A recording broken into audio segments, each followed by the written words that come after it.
Alors dans cette vidéo, on va étudier un système mécanique linéaire à 1 degré de liberté amorti. Alors on commence tout d'abord par le système mécanique composé d'une masse petit m attachée verticalement à un ressort de raideur K. Voilà, dans cette figure. Alors on sait que l'équation du mouvement de la masse par rapport à sa position d'équilibre s'écrit sous la forme x de t égale à a cosinus oméga 0 t plus phi, avec a c'est l'amplitude du mouvement qui est une constante, oméga 0 égale à racine carrée de k sur m, la pulsation propre, et phi une phase temporelle. Alors on voit bien que ce mouvement harmonique simple de pulsation constante est perpétuel, c'est-à-dire que la masse ne s'arrête jamais. Alors c'est un cas idéal. Alors que dans la réalité, à moins que le mouvement soit entretenu par une force externe, c'est-à-dire on applique sur un système mécanique, par exemple un moteur, l'expérience montre que l'amplitude du mouvement de la masse petit m du pendule décroît avec le temps et la masse finit toujours par s'arrêter. Voilà, c'est la réalité des choses. Alors on dit que le mouvement de la masse est amorti. Alors cet amortissement est dû à la présence inévitable de forces de frottement telles que dans ce cas-là par exemple la résistance de l'air, c'est-à-dire que la masse va avoir des molécules qui vont se cogner sur cette masse par exemple et vont ralentir son mouvement, en plus des frottements du point d'attache du ressort avec le point fixe ici. Par exemple, le ressort, il va y avoir des frottements de type solide qu'on va voir plus tard. Alors, et qui ont tendance, ces forces-là, à s'opposer au mouvement de la masse petit m. Alors, d'un point de vue énergétique, cette diminution de l'amplitude du mouvement est due à une perte d'énergie sous forme de chaleur non récupérable par frottement au profit du milieu qui l'entoure, c'est-à-dire qu'il va y avoir le système qui va perdre de l'énergie au profit de l'environnement, et cette énergie, elle n'est pas récupérable. Voilà. Alors notre étude va porter sur 3 types de forces de frottement. La première est de nature visqueuse, c'est-à-dire une masse oscillante dans un fluide, et je vais vous montrer par exemple un exemple de un exemple d'une masse trempée dans l'eau, et on va voir que son mouvement va s'amortir. Voilà, vous voyez bien que l'amplitude diminue dans le temps. Voilà. On a même le même système mais dans l'air, et même dans l'air le mouvement de la masse va s'amortir et la masse finira toujours par s'arrêter. Voilà, c'est de type visqueux, c'est que la masse est trempée dans un fluide. On va voir aussi une force de type solide. On va voir l'exemple d'un chariot glissant sur un plan solide, coussin d'air. Voilà, je vous montre un exemple. Alors, vous avez ici un chariot relié à 2 ressorts et glissant sur un plan. Et on voit bien que le système, l'amplitude de la masse décroît avec le temps à cause des frottements solides, c'est-à-dire les frottements entre le chariot, c'est-à-dire la masse en noir, et le coussin d'air. Voilà. On a aussi un autre type de frottement, c'est le frottement électromagnétique, c'est-à-dire il est dû à un champ magnétique. C'est ce qu'on appelle, l'exemple le plus simple, c'est le pendule de pôle, un disque attaché à un ressort spiral oscillant dans un champ magnétique. Et je vous montre ici un exemple. Alors vous voyez ici, c'est le réglage. Alors juste pour vous dire, c'est un dispositif qui est monté au laboratoire de mécanique de l'EPST de Tlemcen. Et on voit bien, voilà, alors c'est un disque, voilà, et un ressort spiral, voilà, ce ressort spiral, et le dispositif qui permet l'amortissement, ce sont des bobines, et il y a un courant électrique qui passe dans la bobine et donne une force de frottement électromagnétique, c'est-à-dire il n'y a pas de contact entre le solide et la bobine, c'est juste le champ magnétique. On va revenir sur cet exemple dans une vidéo prochaine. Voilà. Alors vous voyez bien que l'amplitude du mouvement de rotation du disque diminue avec le temps. Voilà. Voilà. Jusqu'à ça s'arrêter. Voilà. Alors c'est le cas où utilisé dans le système de freinage électromagnétique. Alors on va commencer par le frottement de type visqueux. Voilà. Alors on dit pour cela que quand un corps solide se déplace dans un fluide, les molécules de ce dernier vont se cogner à la surface du corps en essayant de l'éviter.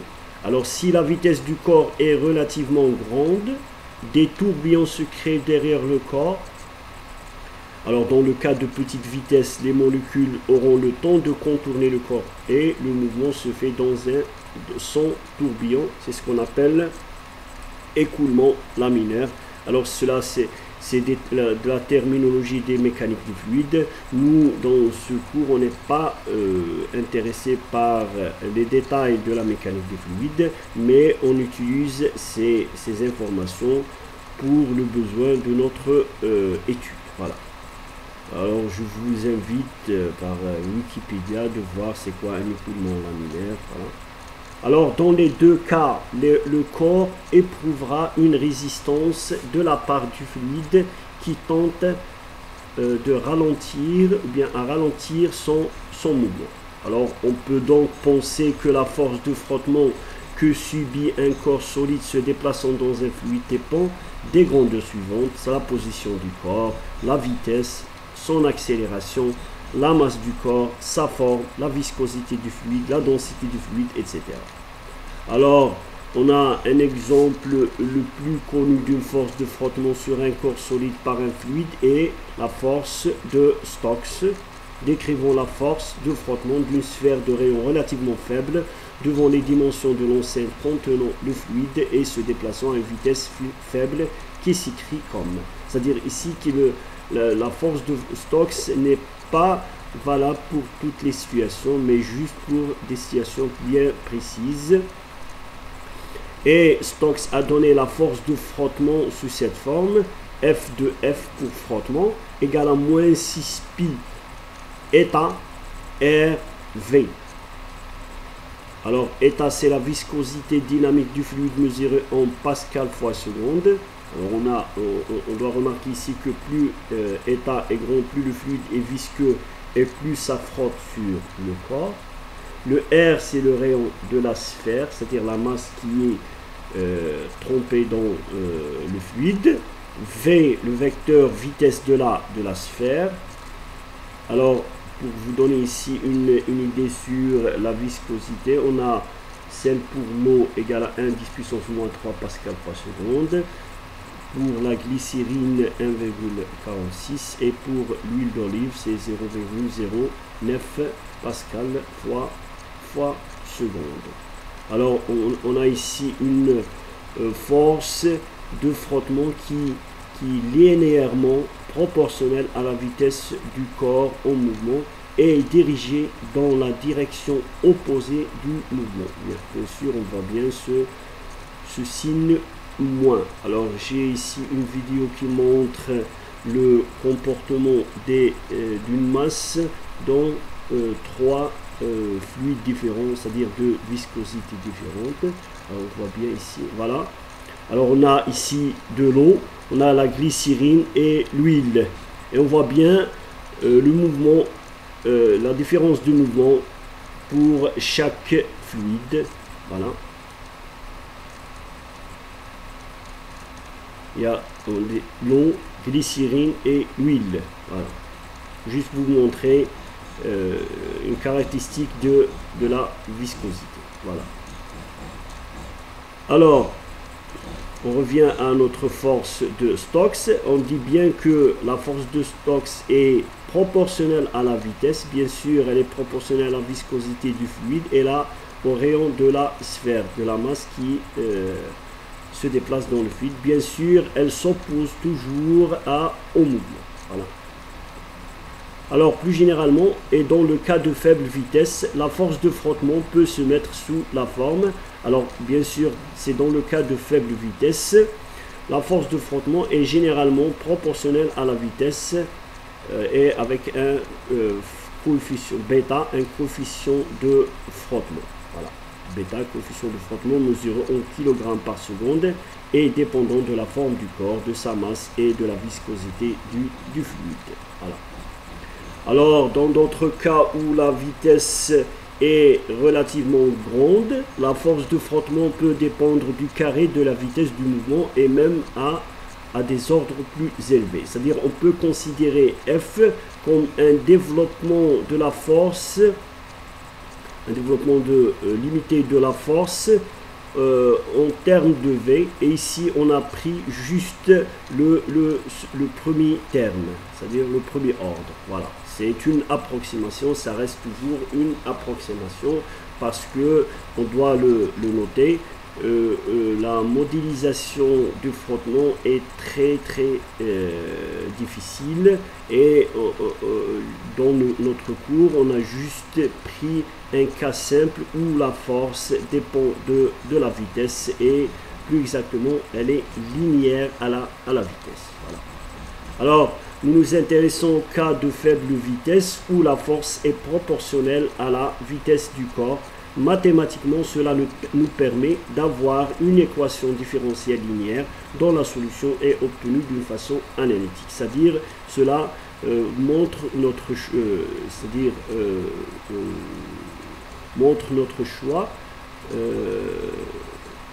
que le F est proportionnel à V et donne une équation ou bien débouche sur une équation différentielle linéaire que nous pouvons la résoudre analytiquement. Voilà.